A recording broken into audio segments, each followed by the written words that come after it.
Est-ce que ça t'arrive, alors que tu es une experte dans ton domaine, de penser que tu n'es pas assez compétente, d'avoir la peur d'être démasquée, de te sentir que tu n'es pas assez, ou encore de penser que c'est grâce à la chance que tu as eu du succès ou que tu as des compétences, ou peut-être même que tu joues petit, c'est-à-dire qu'il y a une partie de toi qui veut quelque chose de grand, mais qui a cette petite voix qui répète sans cesse « je ne suis pas capable » et ça résonne dans ta tête. Si c'est ça, si tu te reconnais, c'est sûrement que tu souffres du symptôme de l'imposteur. C'est un symptôme qui est un peu inconscient, mais qui est grave puisqu'il t'empêche de réaliser tes rêves et de montrer la meilleure version de toi. Écoute cet épisode pour en savoir plus et savoir comment le combattre. Bienvenue au podcast Femme Leader, le podcast pour te réinventer et créer l'identité de la femme puissante que tu aspires être. Hello, je suis Lucie, Success and Life coach et thérapeute. J'aide les femmes ambitieuses et entrepreneurs à se reconnecter à elles, reprendre leur pouvoir intérieur et briller. En 2017, j'ai tout quitté, je suis partie vivre au Chili par amour et aussi pour me reconnecter avec mon être intérieur, qui je suis vraiment. J'ai donc vécu un long processus d'introspection à la recherche du bonheur, de ma mission de vie et de mon succès. J'ai donné naissance à mon premier business en espagnol dans le domaine de l'image, du bien-être, du coaching et de l'empowerment, de l'empouvoirment au féminin. Et aujourd'hui, j'aimerais partager avec toi tout ce que j'ai appris dans cette merveilleuse aventure. Dans ce podcast et dans mes programmes, je te coach pour devenir une femme successful qui brille et qui inspire les autres grâce à sa lumière intérieure. Allez, prépare-toi pour cette nouvelle aventure que l'on commence ensemble. Bienvenue dans ce tout nouveau podcast qui n'a pas été très facile pour moi de créer puisqu'en effet, depuis que j'ai changé de carrière et que je suis passée de coach en image à une autre carrière un peu plus coach de vie, succès, spécialisée dans le leadership et aussi bien sûr en commençant mon nouveau business en français, je peux te dire que pour énormément de tâches, je suis dans le syndrome de l'imposteur. Et donc, je vais t'expliquer un peu ce que c'est ce syndrome qui touche beaucoup de personnes, et souvent ça touche de manière inconsciente. Et aussi, je vais te raconter mon histoire, des histoires de mes clientes, et te donner quelques pistes pour en sortir, croire plus en toi et réaliser tes rêves et tes projets. Alors, le syndrome de l'imposteur, qu'est-ce que c'est ? Le syndrome de l'imposteur, ça concerne principalement l'environnement professionnel, ta carrière. En fait, c'est un gros manque de confiance en soi. Et il y a deux piliers principaux pour le comprendre.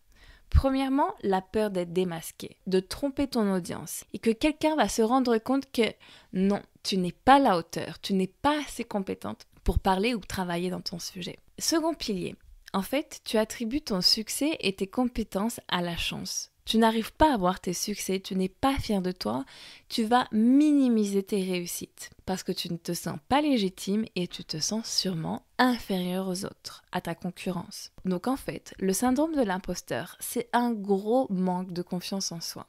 C'est que tu as du mal à reconnaître ta propre valeur. Et du coup, le problème, c'est que ça t'empêche de te réaliser. Et ce qu'il se passe, c'est que bien souvent, on n'en est pas conscient. On n'est pas conscient qu'on l'a. Et c'est souvent logé dans l'inconscient. Alors, comment le reconnaître ? En fait, tu t'en rends compte parce que dans ta recherche de la réussite pro, et lorsque tu fais un travail sur toi, tu vas être bloqué à un moment. Tu vas être bloqué par tes pensées et tes croyances limitantes. Généralement, tu t'en rends compte parce que tu te lances dans un nouveau projet et tu t'arrêtes au bout d'un moment. Ou alors, tu procrastines à fond, tu mets beaucoup trop de temps pour réaliser ces tâches. Tu vas souvent penser que tu n'es pas assez, que la concurrence est mieux, que tu manques de qualifications. Souvent d'ailleurs, ça touche des grands professionnels qui ont beaucoup d'expertise sur leur sujet. Mais en fait, tu te sens encore comme étudiante. Et donc, pour te parler un peu de mon histoire, comme j'aime bien le faire dans mon podcast, moi, ce syndrome de l'imposteur, je l'ai eu énormément quand j'ai commencé à créer mon cours en ligne Style and Elegance pour aider les femmes en fait à trouver leur style et créer, rayonner avec leur plus belle image. J'ai mis tellement longtemps pour créer ce cours en ligne. Je dirais que j'ai mis quasiment 1 an. Mais en fait, c'est parce que j'étais toujours dans ce dialogue mental qui me rabaissait. Je voyais ce que les concurrents faisaient, j'analysais tout ce qu'ils faisaient. Et en fait, je me disais que j'étais pas capable. J'étais perfectionniste à fond pour créer ce cours. Je vérifiais chaque tournure de phrase, je vérifiais 10 fois les slides. J'ai édité la vidéo, enfin c'était vraiment hyper long parce que j'étais perfectionniste. Et au fond, en fait, je me disais, mais Lucie, t'es qui toi ? T'es qui pour te montrer comme une pro de l'image ?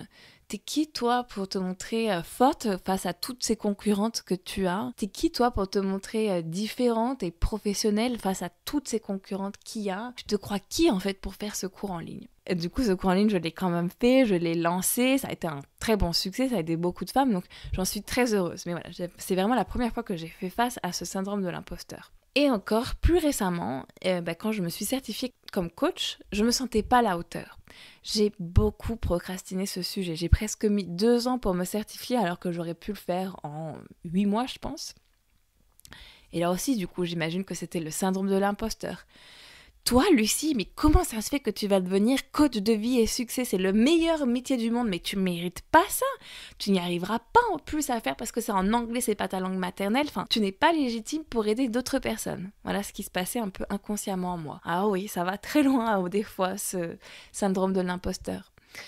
Et là, d'ailleurs, il y a quelques jours, pareil, j'étais prise d'un énorme syndrome de l'imposteur. Donc ma sœur, j'ai au téléphone avec ma sœur, elle en a trop rigolé. Et là, je vais être super franche avec toi, même si ça ruine ma réputation. Donc, je parlais de ce podcast en français avec ma sœur, et en parlant avec elle, on avait dit que, on cherchait des noms en fait pour ce podcast, et donc on avait dit femme leader. Donc après, je passe à créer la couverture du podcast, et en fait, je voyais ma photo. Et avec le texte « femme leader » à côté. Et je me disais « ah non, mais je peux pas ». Donc j'en parle à Yerko, donc mon conjoint, et je lui dis « ah non, je le sens pas ». Il me dit « si, laisse-le, c'est super cool, j'aime bien ». Et je lui réponds « ah non, mais moi je suis qui pour aider les femmes leaders en fait ?» C'est des femmes qui gagnent des millions, qui sont à la tête des plus grandes entreprises du monde qui devraient avoir ce titre. Et donc du coup, je décide de changer le nom. En fait, je voulais mettre « Success Femme ». Et ensuite, quelques jours plus tard, on s'appelle avec ma sœur encore et je lui raconte, je lui dis ça, je lui dis non, en fait, je pense que femme leader, c'est pas pour moi. Et là, elle me dit, ah non, mais Lucie, je suis choquée. Elle me dit, t'es à fond, là, t'es dans le gros syndrome de l'imposteur. Et en fait, c'est là que j'ai compris, encore une fois, c'était mon mental qui me jouait des tours. Et donc, du coup, pour reprendre ma place de leader, en fait, moi, je suis qui pour vous conseiller ? Je suis une femme qui est en constante évolution, qui recherche justement ça, de créer plus de modèles féminins avec du leadership. Ce que je veux, c'est inspirer les autres à l'être aussi, pour que l'on s'améliore ensemble. Et le leadership féminin, c'est un sujet qui me passionne depuis que j'ai mon master, depuis que j'ai commencé à être entrepreneur, et je suis ravie de pouvoir partager tout ce que je sais dessus, parce que j'ai fait quand même des études pour dessus. Donc, mine de rien, ça fait quelques années que j'étudie le sujet, donc j'ai un peu des connaissances là-dessus. Voilà. Allez, on en revient au syndrome de l'imposteur. En fait, qui est-ce qu'il concerne ? En fait, ce syndrome de l'imposteur, alors, il y a des gens qui disent que c'est à peu près 50-50. C'est 50% d'hommes, 50% de femmes. Mais moi, je suis pas d'accord. Pour moi, il touche davantage les femmes. C'est dû à notre héritage historique. Nous, les femmes, tu le sais, on est vues comme le sexe faible. Ou on était vues, je sais pas si je peux mettre au présent ou au passé. Donc la société est très critique envers nous. On doit toujours être parfaite. Il n'y a pas si longtemps que ça qu'on travaille, qu'on a une carrière professionnelle. Il y a encore quelques années, on ne pouvait pas travailler et toucher un salaire sans l'autorisation de notre mari. On ne pouvait même pas ouvrir de compte sans l'autorisation de notre mari. On ne pouvait pas, bien sûr, être médecin, avocate. Voilà, on était à la cuisine ou peut-être à des postes de secrétaire. Et tu le sais, les inégalités sont encore très nombreuses au niveau du droit des femmes. Et en plus, au début, on a commencé à travailler, il fallait qu'on montre qu'on pouvait tout faire. Donc, qu'on avait le droit de travailler sans entraver le bon fonctionnement du ménage. C'est-à-dire on travaillait et en plus, on avait tendance à s'occuper des enfants et des tâches domestiques seuls. Bref, du coup, en fait, on est un peu formaté comme ça. On a encore beaucoup de manières de penser qui nous façonnent du style « je suis jamais assez »,« je ne vais pas pouvoir y arriver »,« je suis pas à la hauteur »,« je suis moins bien que telle ou telle personne ». Et du coup, on reste figé et on ne passe pas à l'action. Et aussi, nous les femmes, on manque quand même de modèles de réussite féminin. Par exemple, moi je suis née en 91 et dans ma famille, je suis la première génération de femmes qui a une carrière. C'est-à-dire que mes deux grands-mères ne travaillaient pas, elles étaient femmes au foyer. Ma mère, elle a eu ses diplômes, mais elle a arrêté de travailler pour nous élever en fait.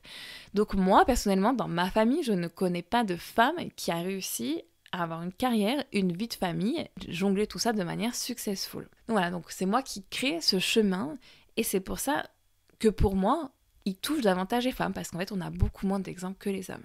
Et d'où est-ce qu'il vient ce syndrome de l'imposteur ? Alors, je te l'ai expliqué un peu avant, il y a par l'héritage historique pour nous les femmes, mais pas que. Aussi souvent, ça remonte à l'enfance. Alors, j'ai accompagné plusieurs femmes à la recherche de leur leadership, et pour beaucoup, ça venait en fait de la maternelle. La première fois qu'elles se sont relationnées avec les autres enfants, ou même avec les autres adultes, sans leurs parents derrière qui leur disaient quoi faire pour les protéger, etc. Donc, pense un petit peu à toi, à ton enfance. Comment est-ce que tu te relationnais aux autres enfants ? Comment est-ce que tu faisais pour être accepté, pour jouer avec les autres ? Ou encore, comment est-ce que tu faisais pour t'affirmer face aux adultes ? Comment est-ce que tu faisais pour affirmer ton identité face aux adultes et aux enfants quand tu étais enfant ? Est-ce que tu avais peur des autres ? Est-ce que tu avais peur des adultes ? Est-ce que tu as eu des mauvaises expériences ? Souvent, en fait, ça vient de là. Et parfois aussi, c'est encore plus profond et ça peut remonter à plus loin. Une fois, j'ai eu une cliente où en fait, le syndrome de l'imposteur s'était relationné avec sa mère quand elle était encore plus petite que la maternelle. En fait, elle s'est rendue compte qu'elle recherchait constamment l'approbation et l'amour de sa mère. Et du coup, elle n'osait pas être elle par peur que sa mère ne l'aime plus. Donc en fait, il y avait cette partie d'elle qui était bloquée quand elle avait 5 ans, qui bloquait son leadership parce qu'à cause de ça, elle n'osait pas s'exprimer parce qu'elle pensait encore « Est-ce que ma mère va accepter ce que je vais dire ?» Voilà. Allez, maintenant je te donne quelques tips pour le combattre. Donc je vais te donner 4 principales pistes. Premièrement, reconnais ce syndrome de l'imposteur. Alors quand tu es en plein dedans, c'est pas facile de le reconnaître. Je dirais que la première étape, c'est vraiment de reconnaître. Maintenant que j'ai fait un podcast dessus, ça devrait être plus facile et plus simple pour toi de reconnaître ce dialogue mental qui te rabaisse. Donc maintenant, identifie-le à chaque fois que tu as « non, tu n'es pas capable, mais tu n'es pas légitime », pense « ah, syndrome de l'imposteur, bienvenue, je t'ai reconnu ». Donc premièrement, sois consciente de cette croyance limitante qui ne te sert pas dans ce projet. 2. Prends action même si tu as peur et que tu ne te sens pas capable. Teste. Autorise-toi le droit à l'erreur. C'est aussi grâce à tes erreurs que tu apprends et que tu expérimentes.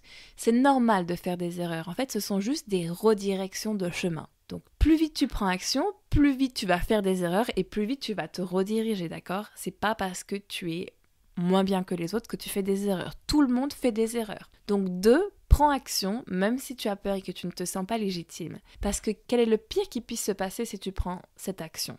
Je pense que rien de grave, personne ne va mourir. Mais quel est le mieux qui puisse se passer si tu prends cette action ? Premièrement, tu vas monter en compétence. Deuxièmement, tu vas monter ton mène en apprentissage et tu vas comprendre quelque chose, ok ? 3, travaille ta confiance en toi. Donc pour cela, rien de mieux que de faire de l'introspection. Donc prends un papier et un stylo et commence à écrire. Qui es-tu ? Qu'est-ce que tu veux accomplir ? Quelle est ta mission ? Qu'est-ce que tu as ? Quelles sont les compétences, les ressources que tu as ? Quels sont tes talents ? Ok ? Quelle expérience tu as qui joue en ta faveur ici ? Quelle est la valeur ajoutée que tu donnes aux gens de par tes compétences ? Quels sont les obstacles que tu as franchis et que tu as réussi ? Écris un peu tes histoires de vie. Et aussi, j'aime bien moi faire des listes de 20 choses. Écris 20 choses que tu as réussi depuis que tu es petite. Tes diplômes déjà, peut-être fonder une famille, avoir telle quantité d'argent dans ton compte, avoir eu des amis, écris toutes ces choses que tu as réussi dans la vie, ces projets et qui te rendent fier de toi.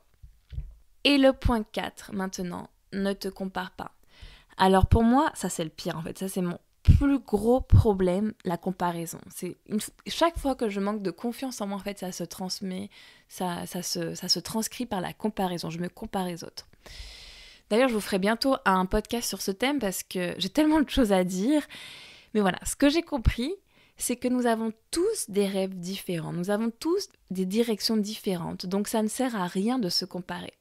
Par exemple, là, j'ai écouté une histoire il n'y a pas très longtemps et j'ai envie de vous la raconter. Donc, c'était un jogger c'était dimanche matin, il faisait 10 km de course. Et donc, il a pas mal d'expérience, il a un super niveau. Et là, il voit que une fois, il y a quelqu'un qui le double. Et une deuxième fois, la même personne revient le doubler. Et puis là, il se dit, ah ouais, mais en fait, je suis pas si bon, quoi. Enfin, il y a des gens qui vont grave plus vite que moi. Enfin, il y a cette personne qui est plus vieille que moi et qui va grave plus vite que moi. Enfin, j'avais jamais vu ça, quoi. Donc, il commence à se comparer, à se sentir mal. Et en fait, il parle avec lui et la personne, elle lui dit, lui, il lui dit, félicitations, vous m'avez doublé 2 fois. Puis après, lui, il dit, ah non, félicitations à toi, en fait. Enfin, tu peux pas nous comparer. Moi, je m'entraîne sur de la vitesse rapide sur 800 mètres. Et lui faisait 10 km. Tu vois ? En fait, on en a beaucoup l'habitude de se comparer, mais on ne connaît pas l'objectif de chacun. Donc, rien à voir entre les deux. Il faut vraiment faire tomber cette logique de comparaison. Pour conclure maintenant, un autre point d'analyse t'emmène, arrête de vouloir toujours chercher l'approbation des autres. Sois toi-même, confie en toi et confie en toutes ces aspirations que tu as. Si tu as ces aspirations, c'est pour quelque chose, c'est parce que tu es destiné à le faire. Et le syndrome de l'imposteur, en fait, c'est une de mes spécialités en coaching. Alors, si tu te reconnais dans ce podcast et que tu veux passer au-dessus, et que tu veux qu'on travaille ton subconscient pour passer au-dessus de ce problème, contacte-moi afin que l'on organise un appel de clarté gratuit et que l'on mette le doigt sur ce blocage du subconscient qui t'empêche de réaliser tes rêves pour exploser tes résultats. On se voit la semaine prochaine. Ciao, ciao. Si tu as aimé l'épisode, laisse 5 étoiles et abonne-toi. C'est la meilleure façon de soutenir le podcast et d'aider un plus grand nombre de femmes à se reconnecter à elles et briller.